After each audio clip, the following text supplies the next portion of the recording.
This is the Week in Sustainability from Workiva Carbon, formerly Sustain Life. It's where our team of experts and practitioners share weekly insights and commentary to keep you up to date about all things sustainability.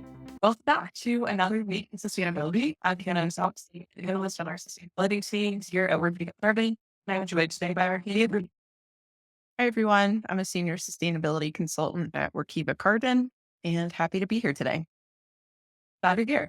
So, given the recent and historic views of the U.S. election, today we're taking a closer look at both the legacy of Joe Biden's climate administration and exploring what Vice President Kamala Harris brings to the table with her own climate views as the Democratic nominee. Yes, and President Biden has been hailed as the most pro-climate president in history. His administration made significant investments in clean energy and set ambitious emission reduction targets under a strong climate leadership.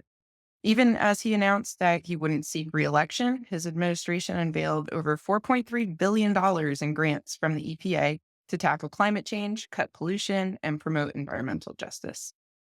Right. These grants are set to fund an array of projects like decarbonizing freight, installing geothermal systems, and capturing methane emissions. These efforts combined could cut U.S. greenhouse gas emissions by 971 million metric tons by 2050. So that's the equivalent of 5 million average American homes, what they would have been over 25 years. Biden's administration continues to push new environmental initiatives amidst all political chaos. Biden's climate track record is substantial. He rejoined the Paris Agreement. He set ambitious targets for emission reduction and signed laws like the Inflation Reduction Act, which mobilized billions of dollars for clean energy and infrastructure. Absolutely. Biden's work, including his work with the KAGALI Amendment, has had a massive impact. The amendment is an international agreement to phase down production and use of hydrofluorocarbons, or HFCs, which is a potent greenhouse gas. And that amendment alone could avert almost 1 degree of Fahrenheit of warming by the end of this century. And the US is now working to implement new regulations that could reduce the use of HFCs by over 85% within the next 15 years. In light of this, there are some activist groups who feel that Biden's efforts haven't gone far enough. For example, the approval of a projects like the Willow oil drilling project in Alaska, which has sparked a ton of controversy. Willow is a perfect example of the contradictions within Biden's climate policies. I want to put some numbers and context to this contradiction really quickly. The $4.3 billion of grants that are about to be given out by the EPA, those will enable 171 million metric tons of emission reduction. On the other hand, the Willow project, a large extraction project in Alaska, is slated to emit 260 million metric tons over its lifetime. So essentially, the Willow project is going to negate nearly a third of just those recent EPA grants. And this is one example where one act does pull us forward, and then the next second pulls us backwards again. He's pushed for clean energy and emission reduction, but also undermined these goals. It's a frustrating balancing act for environmental advocates.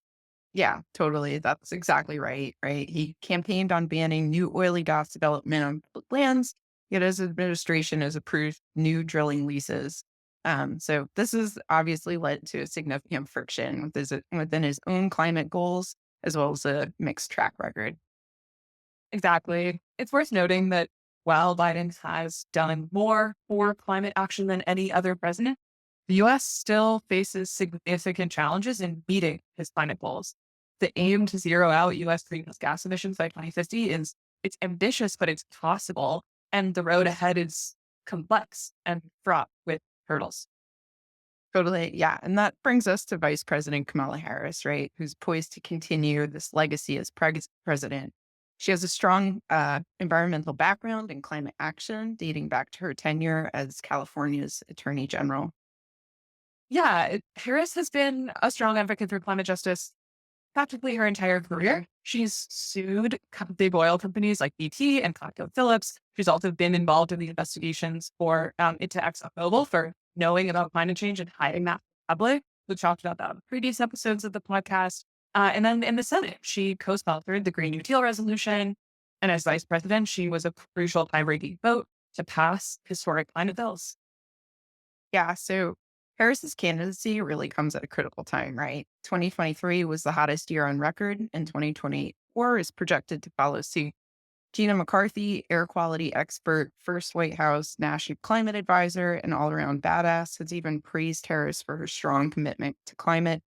Her approach really seems to resonate with many climate advocates who see her as a strong candidate to take on the challenges ahead, especially in contrast to Donald Trump, who's, wants to really build back the fossil fuel industry if he becomes president again. And Harris's record shows that she's a fierce climate advocate and warrior for environmental justice issues.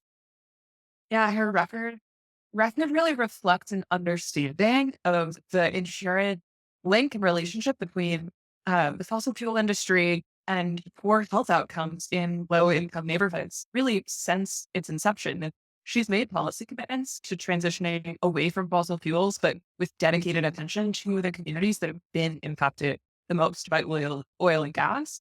You know, and then we've got Trump, who's promised not only to undo Biden's climate progress, but roll back even further to foundational environmental protections like Clean Air Act. This makes the 2024 election crucial for the future of U.S. climate policy. And hopefully Harris aims to build on an existing legacy and accelerate us further the clean energy transition. Yeah, totally. So let's just talk about the potential impacts of Harris's presidency on U.S. climate policy.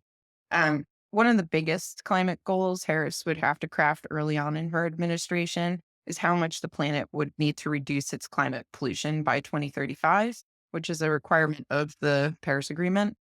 So this would involve setting strong environmental protection agency rules, as well as continuing the momentum that Biden's administration built.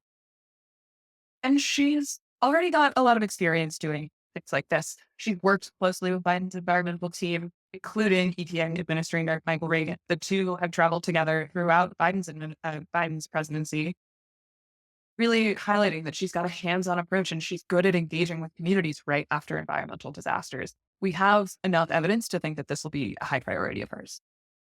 Yeah.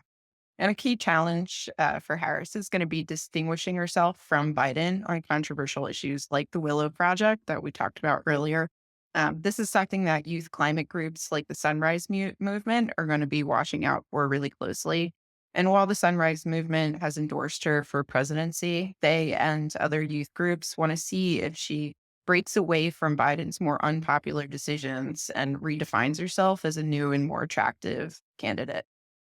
Exactly. I think the youth vote has shown that it's not a fan of those contradictions that we discussed earlier.